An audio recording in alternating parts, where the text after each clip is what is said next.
Welcome back, everyone. So good to have you here today. I pray God will bless us. So let's begin. We're going to call this video Pure and Blameless.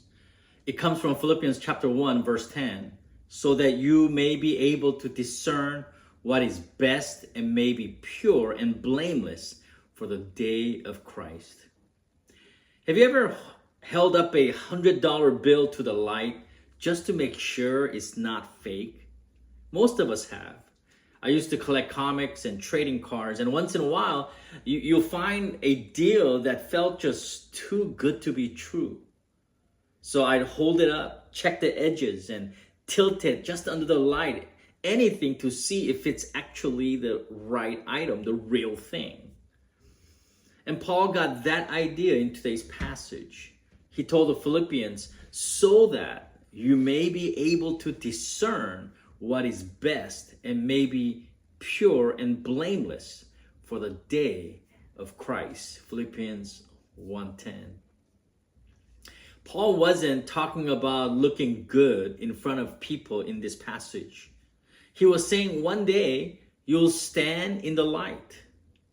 And if your faith is real, you won't need to hide. You won't need to worry or flinch. The word pure, eilikrines in Greek, literally it means judged by light, judged by sunlight.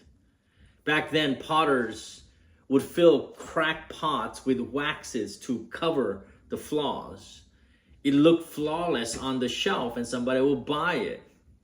But hold that pot up to the hot sun, soon the wax will melt and show all the false patches. See, you couldn't fake it in the light. Paul's saying, don't live wax-filled life. Don't patch your cracks and hope no one sees it. Let your life be the kind that holds up when the light hits it. Honest, unhidden, whole. And then there's that other word. The word that he uses is blameless. Aproskopos.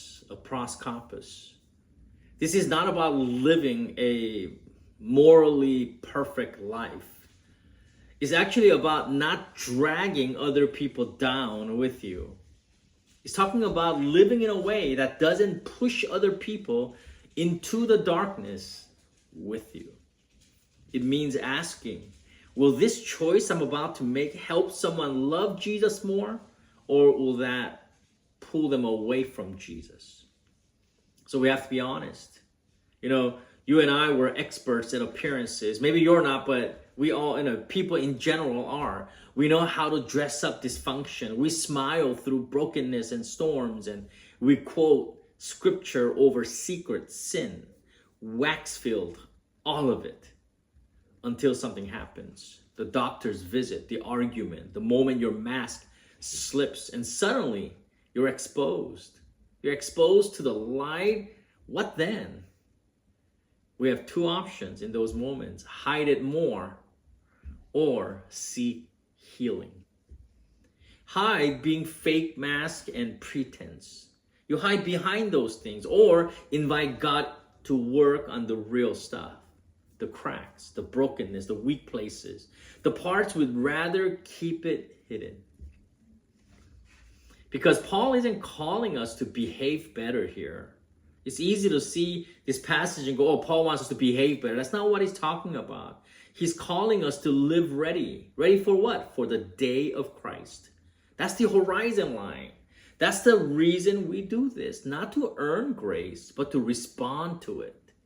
Jesus is coming. Not with a flashlight, but with the full light of truth. And Jesus is not looking for perfect people. You know what he's looking for? He's looking for people made honest by grace. So maybe this morning, this afternoon, this is your moment. Maybe you've been patching cracks, hoping nobody notices. Or maybe you've been careless and your lives become a stumbling block to someone else, someone watching, someone near you. What now? Well, start with honesty. Hold your heart up to the light. Let God name the brokenness. Not to shame you, but the goal is to heal you. And that's the difference with Jesus. He sees it all, and Jesus still comes near. Because this isn't about impressing Jesus. It's about being transformed.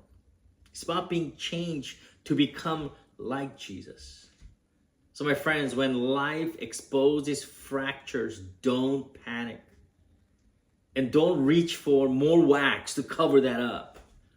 Let the light in. Let Christ do what only He can do. Make you whole again.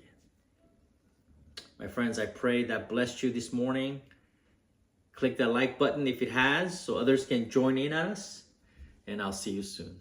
God bless you.